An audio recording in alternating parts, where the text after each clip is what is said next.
복 있는 사람은 악인들의 꾀를 따르지 아니하며 지인들의 길에 서지 아니하며 오만한 자들의 자리에 앉지 아니하고 오직 여호와 율법을 즐거워하여 그의 율법을 주야로 묵상하는도다. 그는 시냇가에 심은 나무가 철을 따라 열매를 맺으며 그 잎사귀가 마르지 아니함 같으니 그가 하는 모든 일이 다 형통하리로다. 아멘. 사랑의 하나님 감사합니다. 오직 주님께서 이렇게 내가 너와 함께한다는 그 위로의 말을 들으며 우리를 이렇게 살아왔습니다. 아버지 하나님, 오늘도 주님 앞에 나왔습니다. 이 세상 살면서 또 주님이 보기 싫고 참 하지 말아야 될 일들을 주님 마음을 아프게 하면서 우리는 살아왔습니다. 아버지 하나님, 우리의 죄악을 다 덮어주시고 오직 하나님 마음을 닮아가며 예수님의 사랑을 닮아가며 성령 하나님의 은혜를 닮아가는 성도들에게 하여 주시옵소서. 오늘 예배로서 승리하게 하시고 하나님 나라를 닮아가는 성도로서 오늘 말씀으로 승리하고 오늘 살아가는 방법이 뭔지 오늘 또 예배를 통해서 알아갈 수 있도록 인도하시고 역사하여 주시옵소서. 이 예배는 오직 보이사 성령 하나님께서 인도하셔서 하나님께만 홀로 영광 받으시는 예배되게 하여 주시옵소서. 감사드리며 우리 주 예수님 이름으로 기도드리옵나이다. 아멘. 91장 찬송하겠습니다.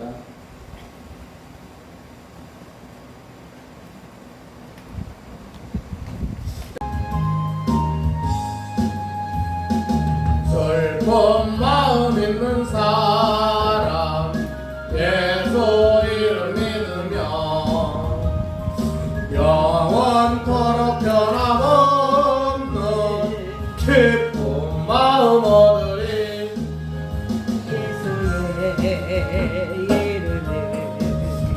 세상의 소망이요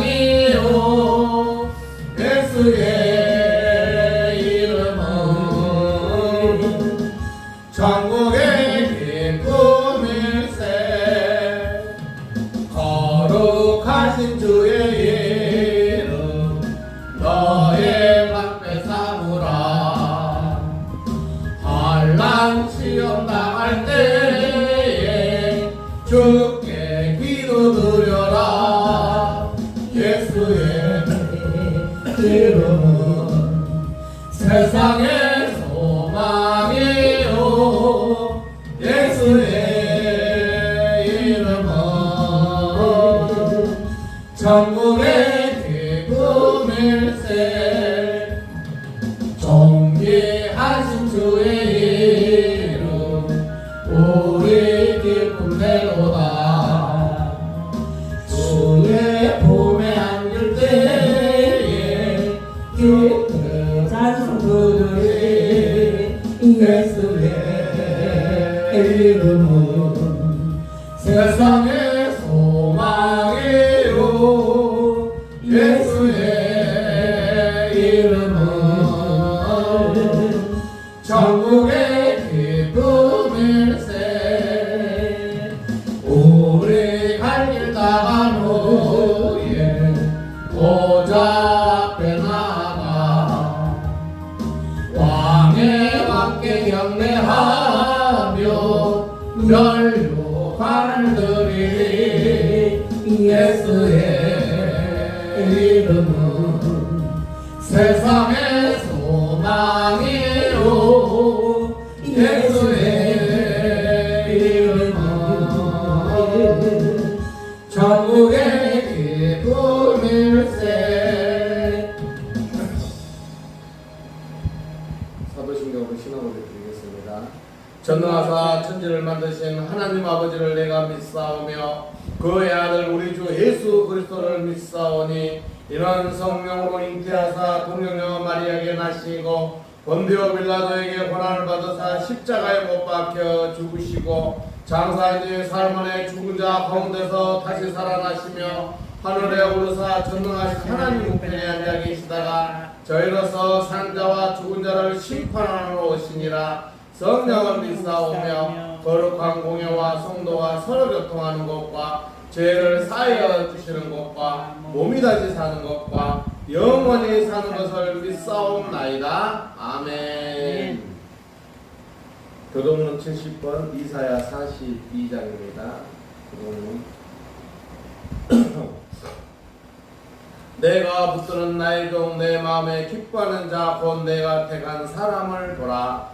내가 나의 영을 그에게 주었은즉 그가 이방의 정의를 베풀리라. 그는 외치지 아니하며 목소리를 높이지 아니하며 그 소리를 거리에 들리게 하지 아니하며 상한 갈대를 꺾지 아니하며 꺼져가는 등불을 끄지 아니하고 곧 진실로 정의를 시행할 것이며 그는 세하지 아니하며 낙담하지 아니하고 세상의 정의를 세우기에 이르리니 섬들이 그 교훈을 앙망하리라. 나 여호와가 의로 너를 불렀은즉 내가 내 손을 잡아 너를 보호하며 너를 세워 백성의 언약과 이방의 빛이 되게 하리니 내가 눈먼 자들의 눈을 밝히며 갇힌 자를 감옥에서 이끌어내며 흑암에 앉은 자를 감방에서 나오게 하리라. 아멘.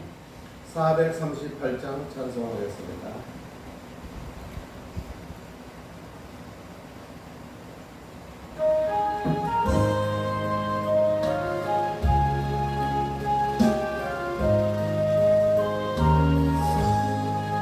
내 영혼이 정이고 주한테니 어머니 슬픈 말은 세상도 적으로 와도다. 할렐루야 찬양하세. 내 모든 죄 사함받고 주 예수와 동행하니 그 어린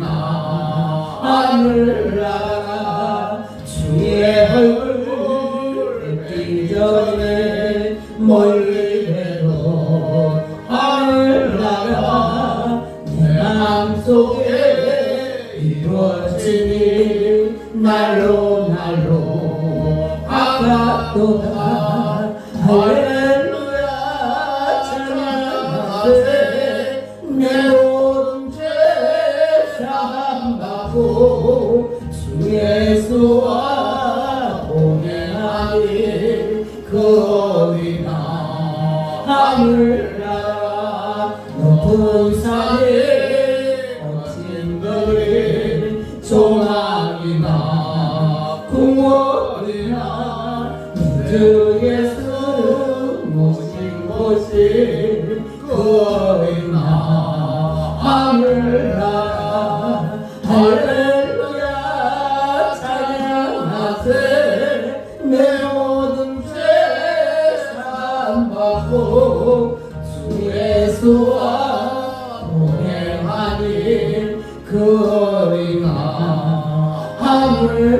하늘나라. 기도하겠습니다. 사랑의 하나님 감사합니다. 오늘도 이렇게 주님 앞에 나왔습니다. 또 주님 앞에 나오면서 하는 다짐을 하며 주님 앞에 또한 용서를 빌고 주님 앞에 무릎 꿇기를 원해서 이렇게 왔습니다. 아버지 하나님, 아버지 마음을 아프게 하였지 않았나. 우리들 마음을 다시 한번 주님께서 더듬어 주시고 우리가 죄악 속에서 사는 우리들을 용서하여 주시고 또한 더 한 번 더 용서를 바랍니다. 아버지 하나님, 오직 하나님 마음을 닮아가며 주님이 주시는 지혜로서 살아가야 되는데 그러지 못하고 또 세상 편에 살아서 세상 사람들과 협의하며 세상을 더 바라보는 삶을 살았지 않나. 다시 한번 회개합니다. 아버지 하나님, 오직 회개하는 마음을 갖는 우리 성도들 되게 하시고 이 나라 이 백성이 되게 하시고 이 세상 모두가 오직 회개하는 마음으로 하나님 앞에 나아갈 수 있도록 주님 인도하시고 역사하여 주시옵소서. 오직 말씀대로 산다고 합니다. 오직 말씀을 갈급한다고 합니다. 아버지 하나님, 우리들의 어리석음을 용서하시고 오직 하나님을 바라보는 마음 변치 않는 오직 주님의 마음을 닮아가게 하여 주시옵소서. 물질에 쫓아가며 또 사람을 따라갑니다. 그러나 물질은 오직 세상에 얽매이게 하시고 말씀을 갈급하지 않으며 이 세상을 살았던 우리들입니다. 아버지 하나님, 오늘 예배를 통해서 오직 하나님을 바라보며 하나님 마음을 닮아가며 하나님의 사랑을 갈급하는 우리 성도들 되게 하여 주시옵소서. 우리에게 한량없는 은혜를 베풀어 주신 주님, 그 은혜를 오늘도 감사하며 오직 하나님 앞에 주여 주여 외치는 주님의 자녀로 살아가게 하여 주시옵소서. 또한 이 나라 이정자들은 오직 당락에 빠져서 오직 백성을 위한다는 그 덫을 던져놓고 백성들이 그 덫에 들어오기를 기다리며 오늘도 당신들의 이익을 위해서 이렇게 또 향락을 즐기며 살아가는 이정자들입니다. 아버지 하나님, 이들을 용서하시고 하나님 앞에 무릎 꿇게 하시고 하나님 앞에 주여 주여 외치는 자들 되게 하여 주시옵소서. 아버지 앞에 나와서는 주여 주여 외치며 또 떠나서는 아버지를 잃어버리는 백성이 되지 않게 하시고 오직 하나님 마음대로 오직 하나님이 주시는 지혜와 능력을 갈급하는 성도들 되게 주님 인도하시고 역사하여 주시옵소서. 지금 세계 곳곳에서 우리 주님의 백성들을 힘들게 하고 괴롭히고 또 이렇게 죽이는 자들이 있습니다. 이들을 다 척결하시고 다시는 이런 일이 벌어지지 않고 오직 하나님의 백성들이 이 땅을 다스리고 이 땅을 모든 일을 행할 수 있도록 능력을 더하시고 힘을 주셔서 이 나라 이 백성들 세계 동방 곳곳에서 오직 주님의 복음이 전파될 수 있도록 인도하시고 역사하여 주시옵소서. 오늘도 말씀을 선포하며 말씀의 은혜를 받기를 원합니다. 개인적인 생각이 아닌 오직 주님이 주시는 성령의 은사로서 이 말씀을 듣는 자와 말씀을 선포하는 자가 하나가 되게 하시고 오직 하나님이 주시는 지혜의 능력으로서 말씀을 선포하게 하시고 말씀을 듣게 하여 주시옵소서. 또한 우리 성도들 참 힘들고 어려운 고난 속에 사는 성도들이 있습니다. 육체적으로 정신적으로 힘들어하는 성도들이 있습니다. 아버지 하나님, 그들에게도 한량없는 은혜 베풀어 주시옵소서. 개인적인 생각이 아닌 오직 주님만 바라보고 주님만을 생각하는 성도들 되게 하여 주시옵소서. 거룩한 성전, 거룩한 성회를 지키는 성도들 되게 하여 주시옵소서. 아침부터 저녁까지 오직 하나님을 생각하며 하나님이 주시는 지혜를 갈급하는 성도 되게 하여 주시옵소서. 감사드리며 우리 주 예수님 이름으로 기도드리옵나이다. 아멘.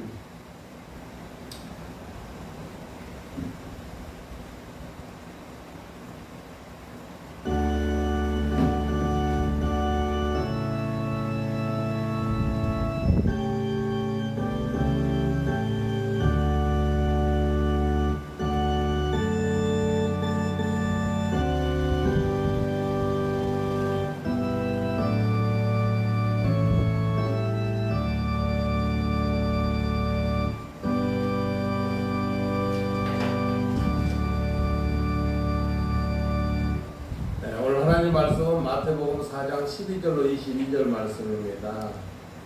한 목소리로 함께 봉독하는 걸로 하겠습니다. 시작. 예수께서 요한이 잡혔음을 들으시고 갈릴리로 물러가셨다가 나사렛을 떠나 스불론과 납달리 지경 해변에 있는 가버나움에 가서 사시니 이는 선지자 이사야를 통하여 하신 말씀을 이루러 하심이라. 일렀으되 스불론 땅과 납달리 땅과 요단강 저편 해변길과 이방인 갈릴리여 흑암에 앉은 백성이 큰 빛을 보았고 사망의 땅과 그들에 앉은 자들에게 빛이 비치었도다 하였느니라. 그때부터 예수께서 비로소 전파하여 이르시되 회개하라 천국이 가까이 왔느니라 하시더라. 갈릴리 해변에 다니시다가 두 형제고 베드로라 하는 시몬과 그의 형제 안드레가 바다에 금을 던지는 것을 보시니 그들을 넣으라. 말씀하시되 나를 따라오라. 내가 너희를 사람을 낚는 어부가 되게 하리라 하시니 그들이 곧 그물을 버려두고 예수를 따르니라. 거기서 더 가시다가 다른 두 형제 곧 세베대의 아들 야고보와 그의 형제 요한이 그의 아버지 세베대와 함께 배에서 금을 빚는 것을 보시고 부르시니 그들이 곧 배와 아버지를 버려두고 예수를 따르니라. 아멘. 따르겠습니다. 주님과 동행하여 은혜 받아라. 우리가 교회를 나간다 하면서 사실적으로 주님과 동행의 삶을 사는 사람이 얼마나 될까? 우리가 가슴에 손을 얹어놓고 한번 생각을 해봐야 될 때가 온 것 같습니다. 지금 진짜 힘듭니다. 코로나가 지나고 모든 것이 원상회복이 됐다 하지만 코로나라는 그 무서운 그 질병에서 많은 사람들이 정신적으로 육체적으로 좀 지쳐 있습니다. 또 코로나에서 많은 이웃들이 세상을 떠났어요. 그러다 보니까 사람들에게 불신의 벽이 굉장히 높아 있어요. 거기다가 지금 세계의 동서 갈등이 화합으로 바뀌는 이런 시대가 다시 소련과 중국이라는 그 거대 국가와 또 미국이라는 서방 나라의 경쟁 체제로 또 돌아섰어요. 그래서 우크라이나의 소련과 지금 전쟁으로 지금 전쟁이 언제 끝날지 모르고요. 서로 지금 우크라이나 쪽에 서는 사람들과 소련 쪽으로 서는 나라들이 지금 서로 경쟁을 하고 있고 또 사람과 사람이 서로 의지하려고 하는 게 아니고 서로를 그냥 어떻게 힘들게 하는 이런 시대로 변했어요. 이럴 때 주님께서 우리에게 주는 메시지가 오늘 마태복음 4장이 아닌가 이렇게 생각을 해봅니다. 주님께서 마태복음에 보면은 처음에는 예수님의 족보가 나오고 그 다음에 세례 요한에 대한 행적이 나오고 그 다음에 예수님이 이제 세례 요한으로서 세례를 받고 그러고 광야에 가서 40일 금식을 하며 사탄들에게 이제 시험을 당하고 나서 예수님이 이제 사역을 시작하는 그 말이 오늘 4장에 나오는 말입니다. 그러니까 예수님께서 이 땅에 오셔서 이 사역을 하는데 그 사역의 시작이 어디냐면 가버나움이에요. 그래서 우리가 12절 13절을 한번 함께 한 목소리로 봉독하겠습니다. 12, 13절 시작. 예수께서 요한이 잡혔음을 들으시고 갈릴리로 물러가셨다가 나사렛을 따라 수불론과 납달리 지경 해변에 있는 가버나움에 가서 사시니 아멘. 그래서 우리가 보면은 예수님이 베들레헴에서 탄생하셔서 이집트에 갔다가 예수님이 나사렛에서 사셨어요. 그러니까 예수님이 나사렛에서 어렸을 때부터 30대까지는 나사렛에 살았는데 공생애를 시작하면서 어디서 사셨어요? 따라하겠습니다. 가버나움. 가버나움에서 예수님이 거기서 보다시피 가버나움에서 사시니 이렇게 나오죠. 그러니까 13절에 보면 나사렛을 떠나, 그러니까 예수님이 이제 인간적으로 사는 30대까지 나사렛을 떠나서 이제는 하나님의 아들로서 이제는 공생애를 시작하는 그 말씀의 오늘 시작입니다. 그 공생애는 예수님이 어디서 시작했다?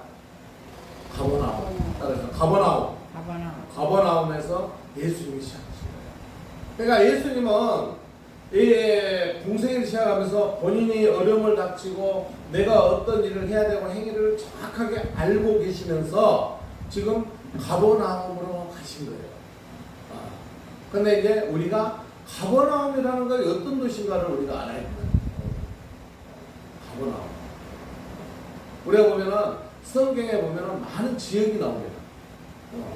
지역이 나오는데 가버나움이라는 지역이 어떤 지역인가를 우리들이 그렇게 생각을 해보지는 않았을 거예요. 우리 성도들이 아마 가버나움에 대한 그 지역에 대한 설교를 또 들어보지는 않았을 거예요. 사모님, 가버나움에 대해서 설교 들어봤어요? 아니요. 오늘 여러분들이 가버나움이 어떤 지역인가? 예수님의 가버나움에서 공생을 시작했는가? 이런 걸 오늘 받고 은혜 받으시기 바랍니다. 우리가 보면요, 교회라든가 지역이라든가 나라라든가 이런 자체가 굉장히 중요해요. 그러니까 성도들이 예수님께서 가버나움에서 공생애를 시작했을까? 이걸 한번 물음표를 한번 던져봐야 돼요. 그렇죠? 예수님이 어디서 태어났어요? 베들레헴에 태어나셨잖아요. 베들레헴에 태어나가지고 또 예수님이 젊었을 때는 어디 살았어요? 나사렛에서 사셨잖아요. 그래서 우리가 나사렛 예수 그러시잖아요. 근데 오늘 12절을 보다시피 나사렛을 떠났대 예수님이. 그러니까 이제 예수님이 인간적으로 사는 국면을 떠나버린 거야. 그러면서 이사야 선지자가 얘기하는 그 말씀을 이루려고 이제 가버나움이라는 지역으로 옮겼어요. 그러면 가버나움이라는 지역을 이사야 선지자가 얘기를 했어요. 우리 본문에 14절을 한번 먼저 읽읍시다. 14절 시작. 이는 선지자 이사야를 통하여 하신 말씀을 이루려 하심이라 이르시되. 그러니까 예수님께서 지금 가버나움으로 가신 이유가 이미 이사야 선지자의 말로서 미리 선포를 했다는 거예요. 아시겠죠? 그럼 가버나움의 뜻이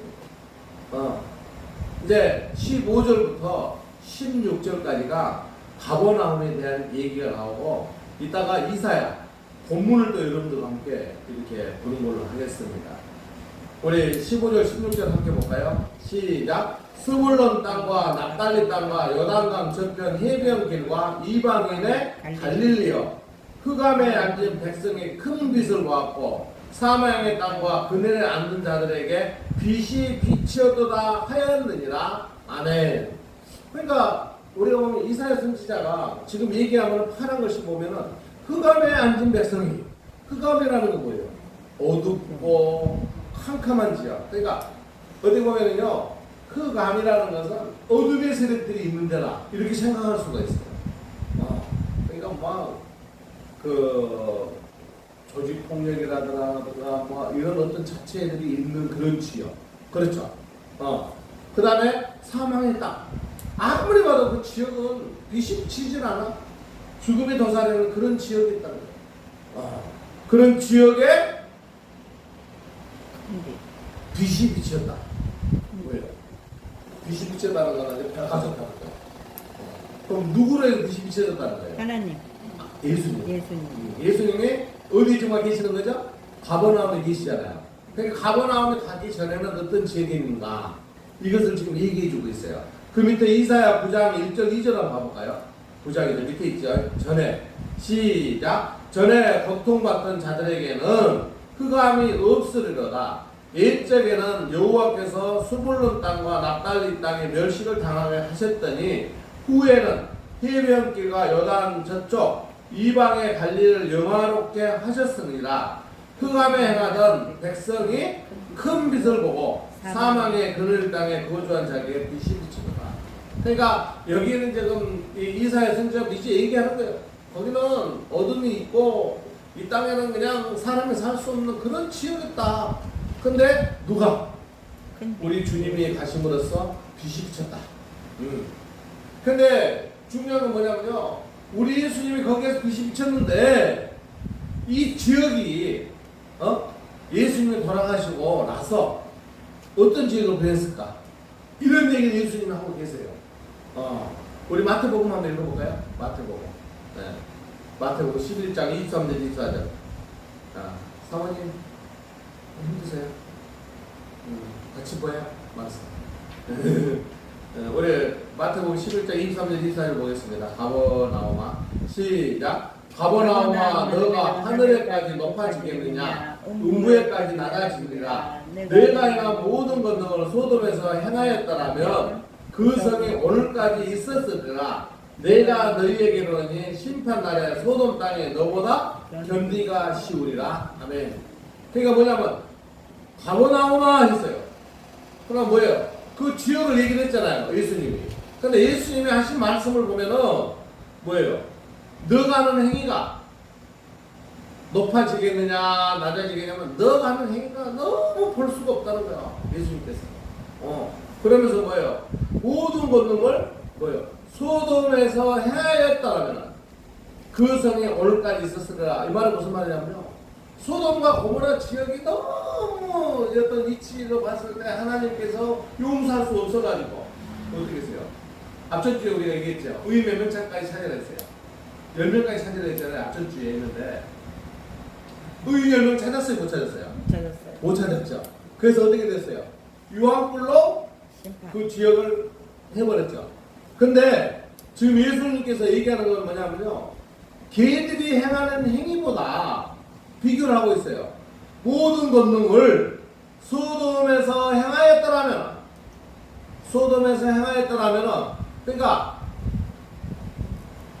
소돔에서 행하는 행위가 너희들한테 행했더라면은 뒤에 뭐라 그랬어요? 소돔 성이 오늘까지 있을 거라 하는 것은 무슨 말이에요? 너희들 행위가 더 나쁘다는 거예요, 지금. 네?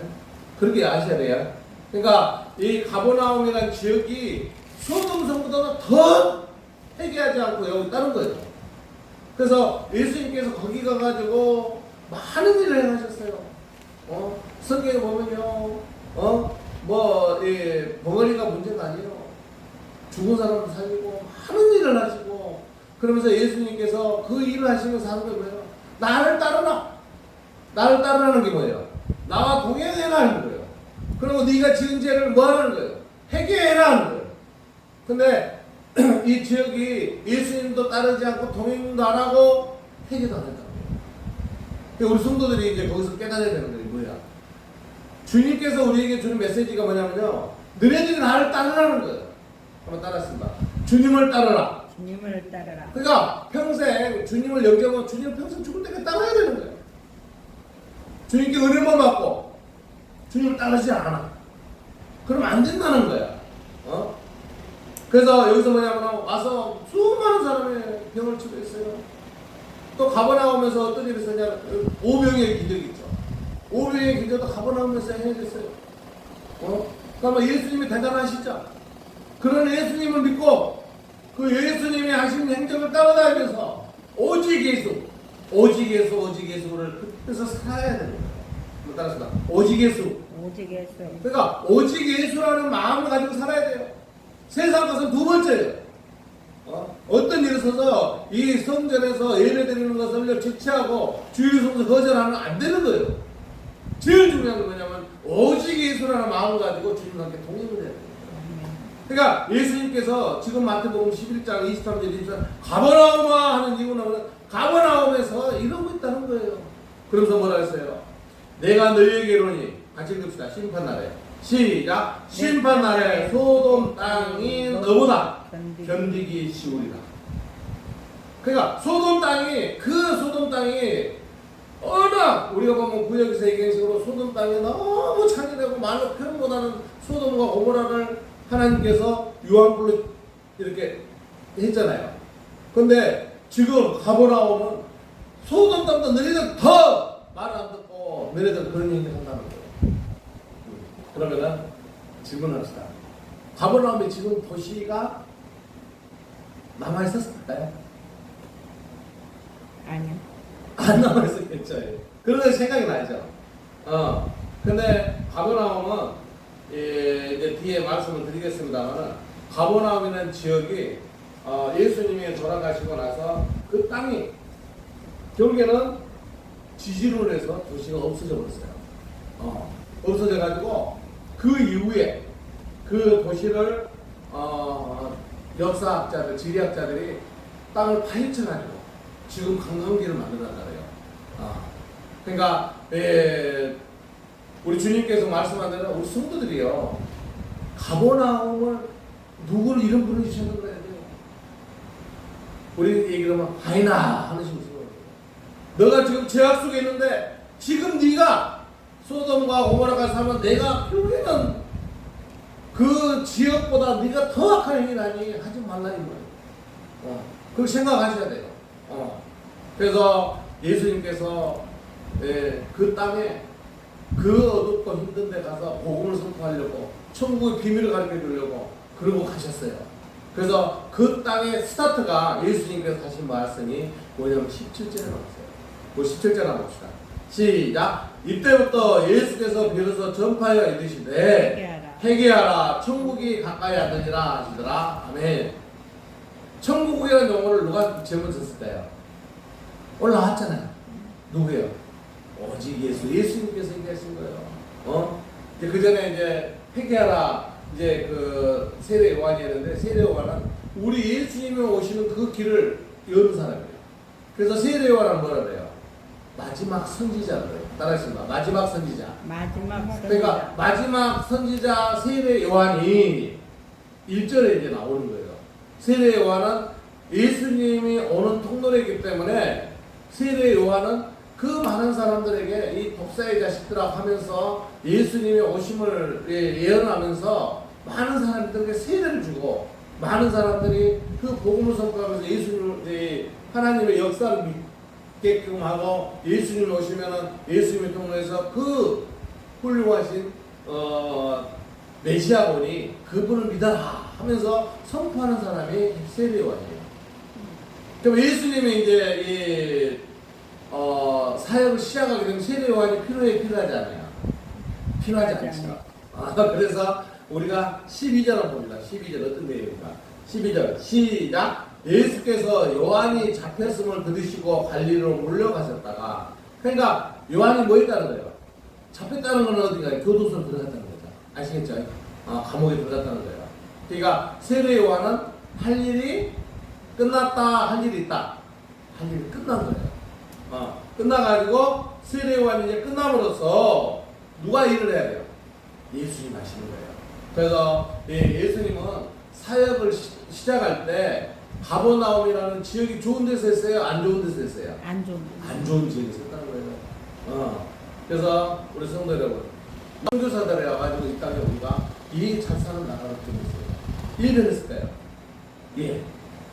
주님이 오셔가지고 그 주님 말씀에 우리가 순종했고, 주님 말씀을 그리고 회개 바람이 불었고, 오직 주님의 오직 예수라는 그 사명을 가지고 우리가 살았기 때문에 그런 거예요. 그래서 예수님이 오시는 데마다 빛이 비쳤다는 거예요. 따라하겠습니다.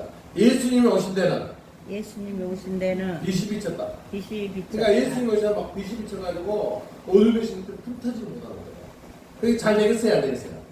잘 되는 거예요. 그래서 우리나라가 예수님이 들어오시고 나서, 예수님이 영접하고 나서 우리가 발전됐어요.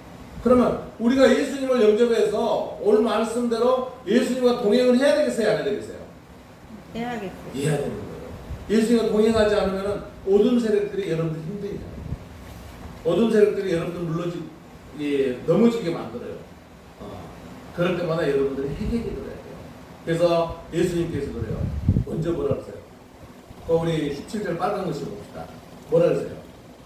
17절. 회개하라. 회개하라. 천국이 가까이 앉으라. 결국에 뭐냐면요, 우리는요 제약 속에 살기 때문에 항상 회개하는 마음을 가져요. 주야, 내가 잘못했사옵나이다. 주야, 나를 용서하시고 내가 오직 주님 마음을 닮아가고 주님의 사랑을 배워가는 성도 되게 해주셔서 이런 회개의 성도가 돼요. 근데 회개 안 하고 주님 말씀에 불순종하고 또 주님 말씀에 겸손해야 되는데 교만하고 이러면 하나님이 너무 싫어하는 거예요. 그래서 예수님께 십계명을 이루어야 돼. 하나님 이제 예수님께서 하나님께서 십계명을 모세를 통해서 주셨고 또 예수님께서 또 오셔서 그 얘기 또 하시잖아요. 그리고 또 우리가 기도를 이렇게 해라고 예수님도 가르쳐 주십니다. 그 말씀대로 우리가 순종을 해야 되는데 그 순종을 하지 않기 때문에 순종하지 않은 그 성도에게 누가 달라고 그래요? 사단들이 달라고 그래요. 달라고 들어서 마음이 멀어지고 교회 한 번 안 가면 어때? 또 뭐예요? 우리 엄마 아버지 앞에 와서 전화 못 돼. 이런 생각을 합리화를 시키는 거예요. 그런데 그러지 않는다는 거예요.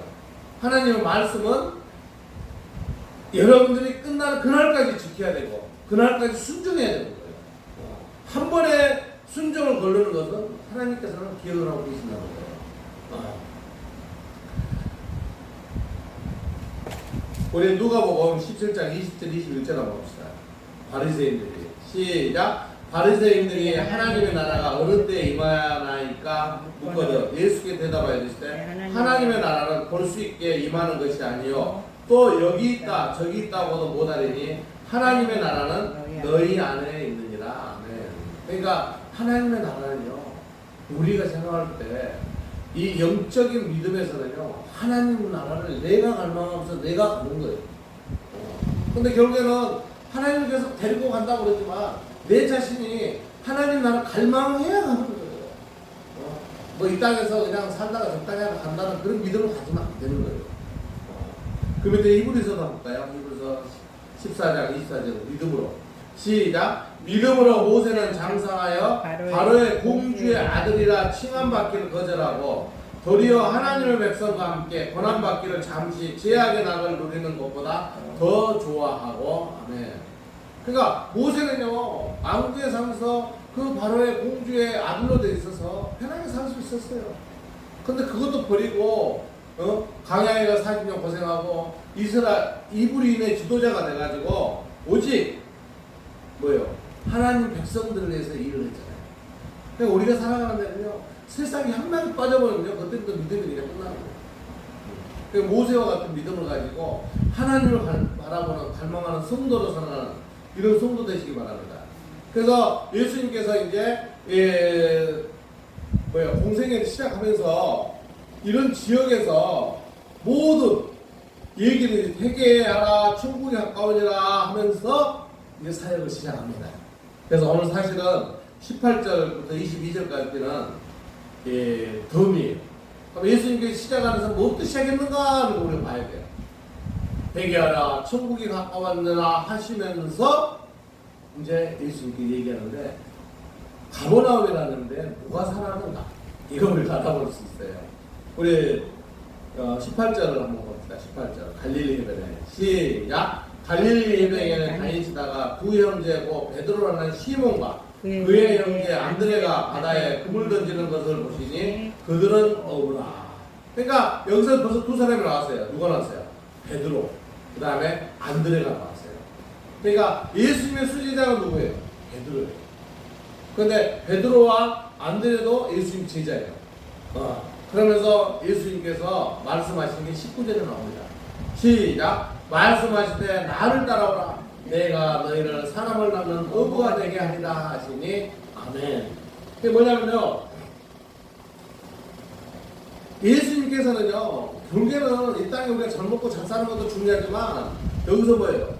나를 떠나 내가 너희를 사람을 낳는 어부가 되겠다는 거는요. 천국의 백성의 복음을 선포하는 사람을 만들겠다. 여러분들이 교회를 나오는데 중요한 게 뭐냐면요. 이 땅에 잘 먹고 잘 사는 것도 중요해요. 근데 이 땅에 잘 먹고 잘 사는 것보다는 오직 하나님의 복음을 들고 하나님 말씀에 순종하며 살아가는 게 그게 더 중요하다. 그랬더니 베드로와 안드레는 어떻게 했냐. 20절 봅시다. 20절 시작. 그들이 그물을 버려두고 예수를 따릅니다. 여러분들은 먹고 살고 하는 것을 버려버리고 주님의 일을 한다는 건 보통 일이 아니에요. 근데 베드로와 안드레는 그 어부의 것을 버리고 누굴 따랐다고요? 예수님을 따랐다고요. 그러니까 예수님께서는요, 아까 얘기했던 가버나움 같은데 그런 데서도 그런 인물을 찾아내서 쓰는 거예요. 여러분들에게도 주님께서 여러분들 쓰기 위해서 여러분들 옆에 가까워서 여러분들 말씀을 하십니다. 그 길을 여러분들이 열어놓고 주님의 말씀을 듣고 주님의 일에 사역을 감당하는 여러분 되시길 주님의 이름으로 축원드립니다. 아멘. 두 번째 또 있어요. 뭐예요? 21절, 22절 같이 보겠습니다. 거기서 시작. 거기서 더 가시다가 다른 두 형제 곧 세베대의 아들 야고보와 그의 형제 요한이 그의 아버지 세베대와 함께 배에서 그물 깁는 것을 보시고 부르시니 그들이 그 배와 아버지를 버려두고 예수를 따르니라. 네. 참 지금 이렇게 말씀하면서 내가 느끼는 야고보와 누구의 요한이에요. 그래서 예수님 제자 중에 제일 먼저 죽은 사람이 누구예요? 일단 가로주다 내도 보고 가로주 지가 잘못해 자살했습니다. 누구냐면 야고보 사도가 제일 먼저 죽습니다. 그러니까 참 요한의 형제는 빨리 죽고 또 누가 제일 오래 살았어요? 모세. 사도 요한이 제일 오래 살았잖아요. 그러면서 예수님을 따라요. 그리고 예수님 제자 12인 중에 또 누가 있냐면요. 이때 당시에 이 가버나움은 거기서는 이제 다메섹에서 이집트 지중해까지 이렇게 해안도로가 연결되어 있어가지고 상업과 무역이 발전되어 있어가지고 국제적인 국경 도시였대요. 그러면서 로마 군인들이 거기에 있었고 또 누구냐라면 세관이 있었대요. 그러면 예수님 제자 중에 세리가 누가 있어요? 마태가 있잖아요. 그러니까 마태가 또 여기 가버나움에 있었대요. 예수님 제자 몇 명? 5명이 여기서 있는데 거의 갈릴리 호수 주변에서 예수님 제자들을 이렇게 삼았기 때문에 거의 거기서 그런 사람들을 예수님이 이렇게 했다는 거예요. 근데 우리가 이제 볼 때 가버나움이라는 그러면 지역이 아까 말씀하신 식으로 왜 가버나움이 소돔과 고모라보다 더 해가지고 어떤 일이 벌어졌는가? 여러분들 그걸 아셔야 돼요. 아시겠죠? 예? 사모님, 가버나움이 이제 그 이후에 어떤 시대가 있는지 몰랐죠? 가르쳐 드립니다. 가버나움은 746년에요. 이스라엘에 큰 지진이 났는데 그 지진이 났을 때 도시가 폐허돼가지고 없어졌어요. 도시가 없어졌어요. 그러니까 우리가 보면요, 이 서울이라는 이 우리 사는 도시는 수천 년을 이렇게 살아오면서 도시가 폐허돼가지고 없어지진 않잖아요. 그런데 어떤 지역은요, 이런 식으로 폐허가 되고 없어진 도시가 있어. 그 도시 중에 하나가 가버나움이었다는 거예요. 그러니까 예수님이 미리 얘기했던, 아까 얘기했죠, 우리가 심판 날에 소돔 땅이 너보다 견디기 쉽다는 건 어서세요. 그러니까 소돔보다 견디기가 더 어렵다는 것은 뭐냐면은 가버나움의 제약이 너무 심하니까 이 도시는 예수님이 미리 얘기한 거예요. 이 도시는 아예 언젠가 없어져 볼 거라고. 그걸 미리 얘기를 하는 거예요. 그러니까 상상을 못한 거죠. 그러니까 우리가 이렇게 이 신앙을 가지면서 예수님과 동행하는 살면은 우리의 믿음은 절대로 식지 않아요. 근데 우리 믿음이 식어버리잖아요. 그러면 그 믿음이 언제 교회 다녔는데 말씀이 귀에 들어오지다가 세상의 향락에 빠져버려요. 그러다 보니까는 제약에 빠져버리기 때문에 여기서 가버나움 같이 멸망이 되어버린다는 거예요. 그래서 가버나움이 746년에 이스라엘 지진의 여파에서 폐허가 됐는데 그러니까 16세기에 완전히 그 도시가 없어졌다. 뭔가 의미 있죠. 그러니까 우리가 예수님을 믿고 계속 따라야 되겠어요? 아니면 중간에도 그만둬버려야 되겠어요? 죽을 때까지 따라야. 그래서 1838년에 미국의 성서학자인 탐험가인 에드워드 로빈슨이 돌무더기를 방치되어 있던 폐허를 발견하고 발굴 작업에 들어가서 그곳에서 해당과 베드레의 집터 등 신약시대 유적들이 발견돼가지고 그게 가버나움인 거를 확증을 했대요. 그럼 지금 가버나움이 어떻게 됐을까요? 지금은 가버나움을 이렇게 개발을 해가지고 여기는 뭐예요? 베드로의 예수님이 사시던 데 해가지고 관광지로 만들어놨다는 거예요. 참 희한하죠. 그래서 우리 주님이 동행하는 지역은 좋아요, 안 좋아요? 좋아요. 예수님이 떠나면은 폐허가 되거든요. 그러니까 우리는 항상 주님을 붙잡아야 되겠어요? 붙잡지 말아야 되겠어요? 붙잡아야 됩니다. 그러니까 가버나움을 통해서 예수님이 빛으로는 그 지역을 빛으로 비춰놨는데 뭐예요? 그 사람들이 그걸 방치했기 때문에 향락에 질고 소돔과 고모다 몰아기 때문에 그 지역이 지진을 해서 폐허되는 거예요. 우리 믿음이 그런 폐허의 믿음이 되면 안 된다는 거예요. 항상 주님을 동행하는 성도로 살아야 돼요. 그러니까 다시 한번 따라해서 주님과 동행하여 은혜 받아라. 받아라. 그러니까 주님과 동행하지 않은 사람은 은혜 받을 수가 없어요. 제가 오늘 이런 말씀을 이렇게 정했냐면요, 동행이라는 그 말이 신구가 좀 쉽지 않아요. 우리가 제일 보면 남자와 여자가 만나서 결혼이 동행이잖아요. 동행을 하면서 두 사람이 결혼할 때 주례 선생이 하는 말이 제일 많이 쓰는 말이 뭔 말이에요? 사모님 뭘 많이 써요? 검은 머리가 팥뿌리 되더라고요. 맞아요. 검은 머리가 파프리카 된다는 거 말이에요. 죽을 때까지 뭐 하는 거예요? 동행한다는 거예요. 우리 주님을 영접하는 성도도 그런 성도 되시기 바랍니다. 그 동행을 했을 때 그 은혜는 마냥 온다는 게 오다 말아 온다는 거야. 끝까지 온다는 거예요. 주님이 여러분들의 생과 사를 주려가 해 주신다는 거예요. 그러니까 주님께서 여러분들에게 앞길을 다 이렇게 지켜주시는데 여러분들 걱정거리 있겠어요? 없겠어요? 없는 거예요. 근데 교회 다니다 말다 이러다 말다 저러다 말다 하니까 고민을 하시는 거예요. 어떤 성도들에게 아이 목사님 나는요 열심히 다녔는데요 흥분다고요. 문제는 누구한테 있다? 나한테 있는 거예요. 그러니까 그 문제를 여러분들이 빨리 해결하는 방법이 뭐예요? 주님께서 뭐라 그랬어요? 빨간 글씨 한번 다시 보세요. 우리 저기 박경주 집사님 오셨으니까 17절 한번 다시 봅시다. 17절 시작. 이때부터 예수께서 비로소 전파하여 이르시되 회개하라 천국이 가까이 왔느니라 하시더라. 그러니까 뭐예요? 내 문제를 뭐부터 해야 돼요? 회개부터 하는 거예요. 내 문제를 해결을 하면은 그 다음부터 주님께서 여러분들 문제를 해결해 주시는 거예요. 해결을 하지 않은 성도에게는요 뭐냐면요 해결을 안 하면은 거기에 꽉 막혀 있어가지고 주님이 풀 수가 없어. 여러분들 풀어야 돼. 아시겠죠? 주님이 풀 수 있겠죠. 그래서 주님이 뭐예요? 네가 풀어 하는 거예요. 네가 풀어야 되는데 안 풀어. 그럼 주님이 네 마음대로 놀아라. 그러니까 우리가 회개하는 이런 성도로서 이 어렵고 힘든 난국에 승리하는 여러분 되시길 주님의 이름으로 축원드립니다. 네. 한 가지만 더 마무리하고 이제 여러분을 말을 마치려고 해요. 예수님께서요 나사렛을 떠나서 가버나움에 갔다고 했잖아요. 지금 13절에 가셔가지고 그 가버나움이라는 거는 이사야 선지자가 이미 예언했던 장소예요.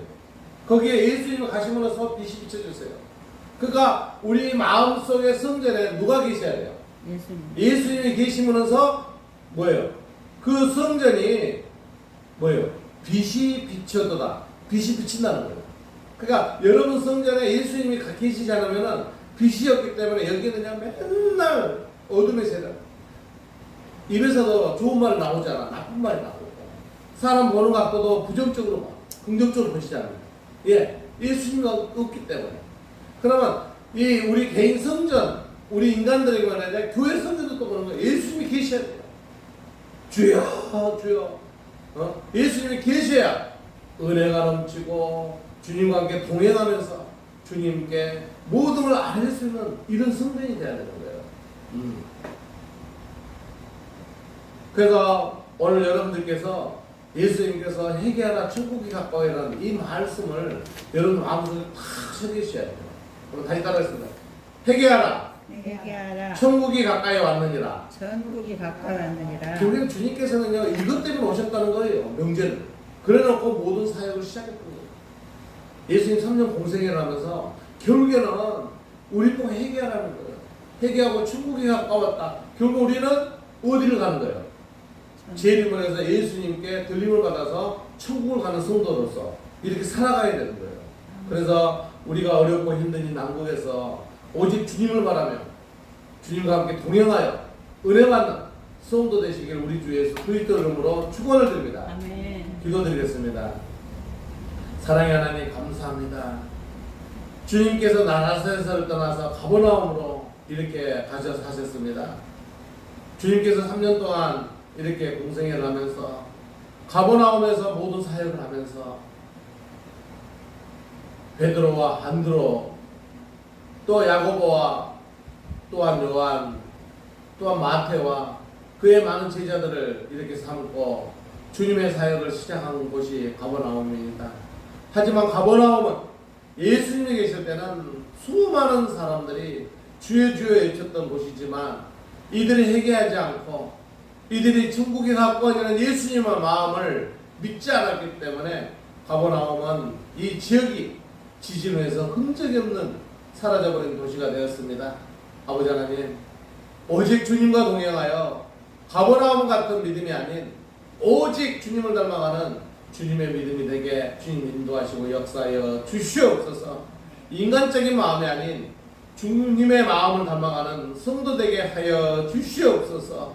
천국을 갈망하는 성도 되게 하여 주시옵소서. 감사드리며 우리 주 예수님 이름으로 기도드리옵나이다. 아멘. 우리 180장 찬송하며 준비한 문자 하나님께 드리는 시간.